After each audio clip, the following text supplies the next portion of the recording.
Halo, selamat sore teman-teman. Kembali lagi bersama kami di podcast Bincang-Bincang Pintar. Pada kesempatan kali ini, kami akan membahas sebuah topik yang sangat fenomenal belakangan ini dan lagi ngetren juga sih tentang di sosial media, di media-media berita.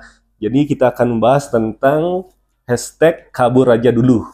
Nah, pada kesempatan kali ini, saya tidak sendiri dan saya sedang ditemani oleh teman kami yang bernama Rodiat. Iya, betul sekali. Jadi, jadi sebelum kita mulai nih untuk ke dalam pembahasannya, Ya, saya akan nanya-nanya dulu nih pada rekan Rodiat. ya, betul Jadi, sekali. gimana sih kabarnya nih belakangan ini nih? Kabar saya baik. Saudara Mayada, kira-kira gimana? Untuk sekarang sih saya luar biasa banget ya. Ya. Mantap sekali nih. Jadi, kita kan diskusi-diskusi ringan aja dong nih. Benar. Jadi, apakah saudara Rodiat tahu nih tentang hashtag kabur aja dulu?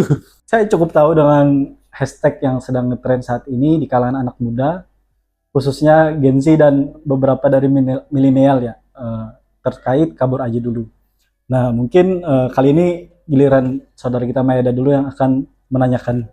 Nah, jadi kabur aja dulu tuh ini suatu fenomena yang dimana para generasi-generasi muda Republik Indonesia kita yang tercinta ini Ya. sedang jenuh mungkin ya tentang Benar sekali. keadaan bukan geopolitik sih, lebih tepatnya tentang keadaan politik di Indonesia. Jadi memutuskan untuk ya udahlah kabur aja dulu ke luar Ya, negeri. benar sekali. Jadi dia bekerja di luar negeri. Jadi Ya, dalam studi di artian luar negeri gitu ya. ya bisa jadi dia memulai kehidupan yang baru lah di luar Benar. negeri.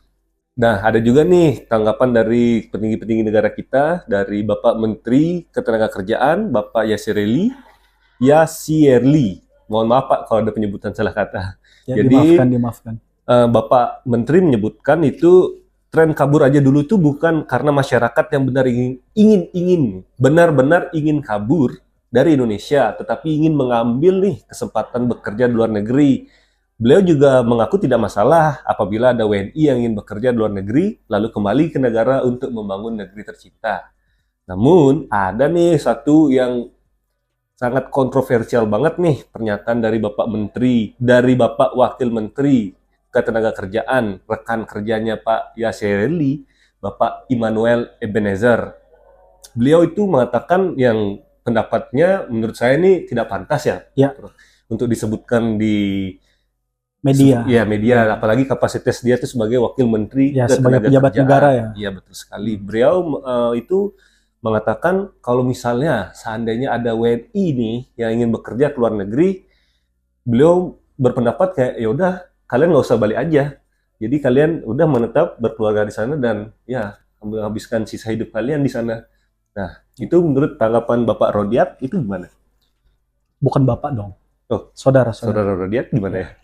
Baik, sebenarnya ya, Mayada, bro, sebenarnya bro ya, kalau ibarat kita sebagai anak muda boleh berpendapat, bukan kita ibaratnya mencari kesempatan, bukan semata-mata karena mencari kesempatan yang lebih baik dengan di luar negeri. Betul. Tapi ada rasa nasionalisme kita di sana, di dalam hashtag kabur aja dulu itu, harapan kita bagaimana nantinya agar pemerintah Indonesia bisa berbenah diri. Iya. Khususnya di bidang kesejahteraan masyarakat, di bidang tenaga kerja, di bidang sosial, ekonomi, dan lain sebagainya. Bagaimana caranya agar bangsa kita bisa seperti bangsa-bangsa yang lain gitu di luar sana. Lebih menghargai pekerja. Menghargai pekerja dan lain sebagainya.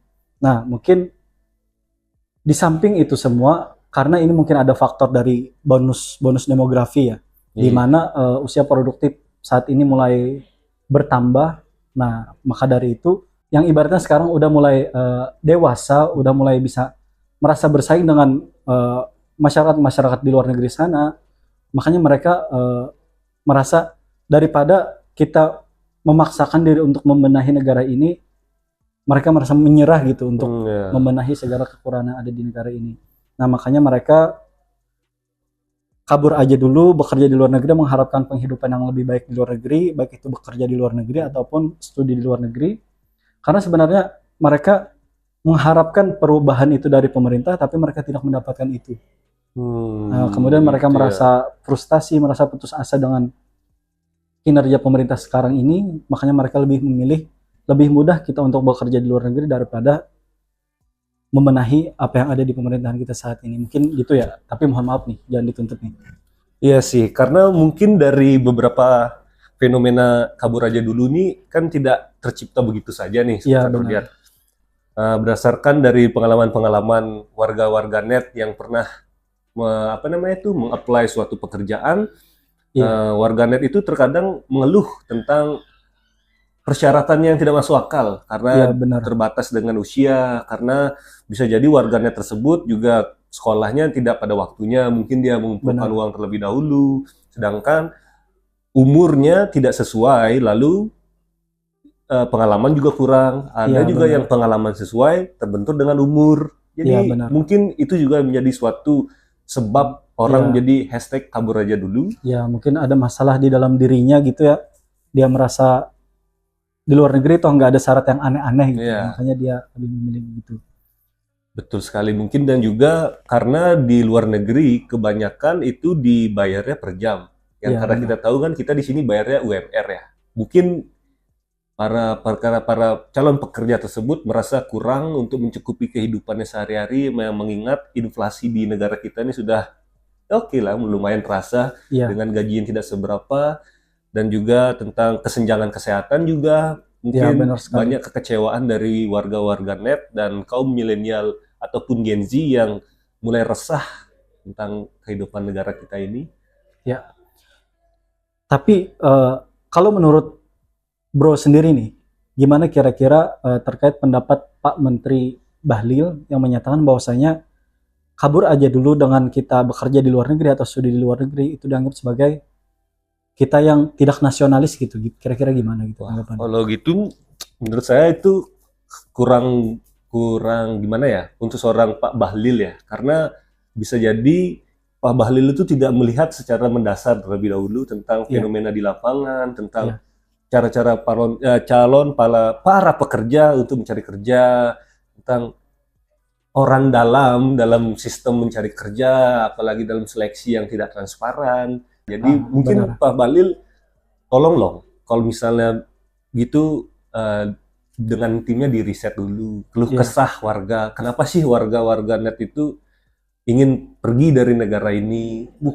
Menurut saya sih itu nggak harus dipukul rata tentang tidak nasionalisme ya, tapi itu bentuk suatu kritik terhadap pemerintah, apakah pemerintah itu memperhatikan para pekerja, memperhatikan warga-warganya. Jadi kurang pasnya sih dengan pendapat Pak Menteri Bahlil itu. iya. Sebenarnya kita sebagai anak muda bukan ibaratnya kita terlalu mengkritisi pemerintah ya, tapi Iya, kita mengharap adanya perubahan itu untuk menjadi lebih baik nantinya betul di sekali. pemerintahan. Kita kembali lagi ke inti dari berjalannya negara ini, intinya adalah pemerintahan. Nah, terkait fenomena kabur aja dulu, beberapa waktu lalu kita juga membaca berita terkait perkataan Wakil Ketua Komisi 9 DPR RI, Pak Charles Honoris, yang pada saat ini dikutip di media. Beliau menyampaikan bahwa banyak anak muda kita hari ini yang tidak puas dengan berbagai kondisi di dalam negeri, yang akhirnya berpengaruh negatif pada pekerjaan atau peluang mereka dalam mendapatkan pekerjaan yang layak. Nah, sebenarnya mungkin ada benarnya perkataan Iya, beliau ya, betul sih. Bro ya.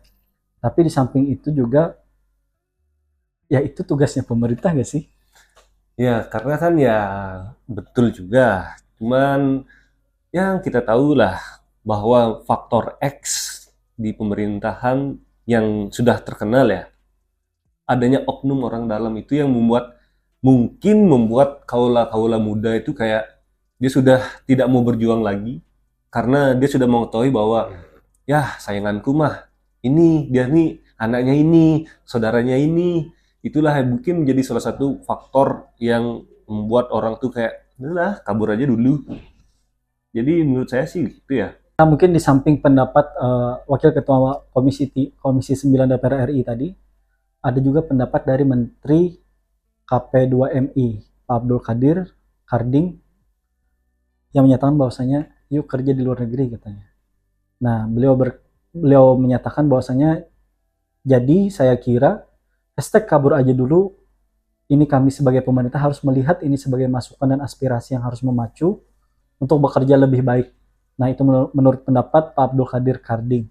Nah, kira-kira gimana nih, Maeda? Ya, dengan statement dari Bapak Menteri itu mungkin ya, ini suatu sentilan yang keras untuk pemerintah karena ya mungkin ini karena kaula-kaula muda ini dengan berkembangnya teknologi kan jadi dia melihat tentang situasi di luar negeri, tentang kehidupan di sana. Mungkin menurut saya sih ya, orang yang kerja di luar negeri dengan hashtag kabur aja dulu itu mungkin juga tidak hanya mencari pekerjaan di luar negeri, cuman dia ingin dengan situasi jalannya, mungkin akomodasi yang didapat dari luar negeri itu lebih memadai dan lebih memanusiakan manusia. Sedangkan kan yang kita tahu sendirilah, di sini akses pejalan kaki itu susah. Mungkin ada, cuman akses ke transportasi umum juga ya kurang memadai. Mungkin itu juga menjadi salah satu penyebab orang kayak yuk kerja di luar negeri. Gimana kira-kira tanggapannya Bro nih terkait yang 100 hari kerja pemerintahan ini, kebijakan-kebijakannya apakah itu termasuk pengaruh yang mendasari kaula-kaula muda saat ini untuk mengusahakan untuk bisa mencari penghidupan yang layak di luar negeri, bukan di dalam negeri kita sendiri?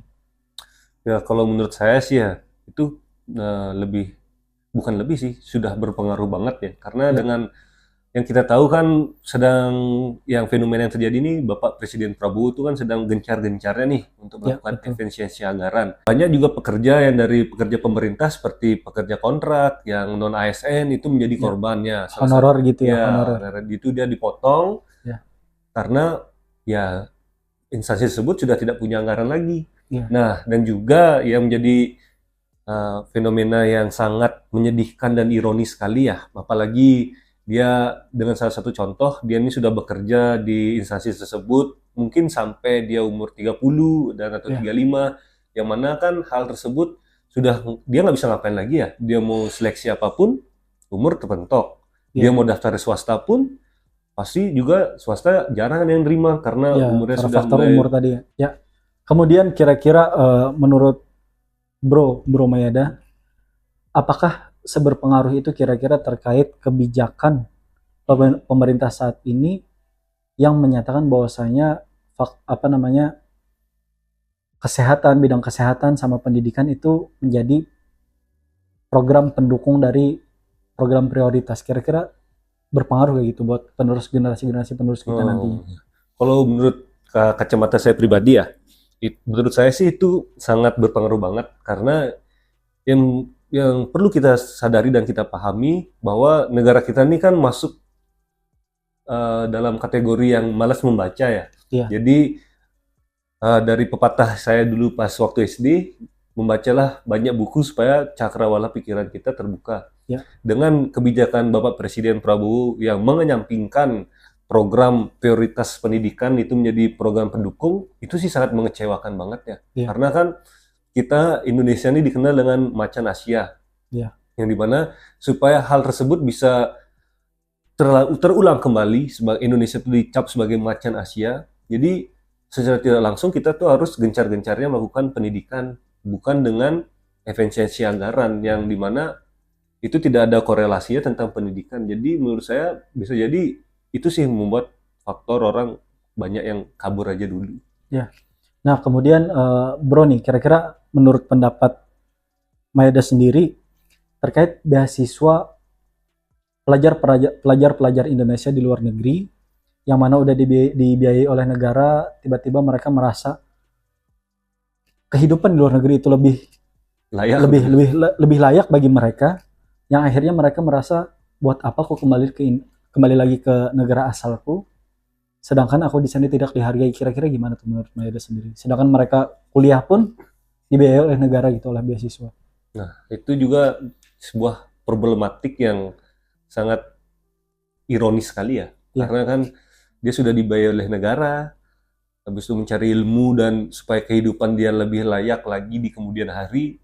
Cuman ini menurut saya ini mungkin lebih bisa dikatakan pengkhianat sebenarnya, karena dia tidak ingin mengembangkan ilmu yang dia dapatkan itu di negara dia sendiri. Cuman ya kita tidak bisa menyalahkan mereka sepenuhnya karena mungkin karena fasilitas yang ada di negara ini kurang dan mungkin ya stigma buruk tentang Iya. orang dalam, tentang pejabat-pejabatnya yang anti kritik. Iya. Jadi mungkin itu salah satu penyebab ya mungkin dia malas aja balik lagi ke negara dia. Ya, karena kan bagi mereka misalkan mereka sudah menempuh pendidikan master atau profesor atau doktor itu di luar negeri di bidang teknologi, rupanya pas kembali ke Indonesia mereka malah kesusahan untuk mencari pekerjaan yang sesuai dengan kapasitas mereka. Kira-kira gimana nih?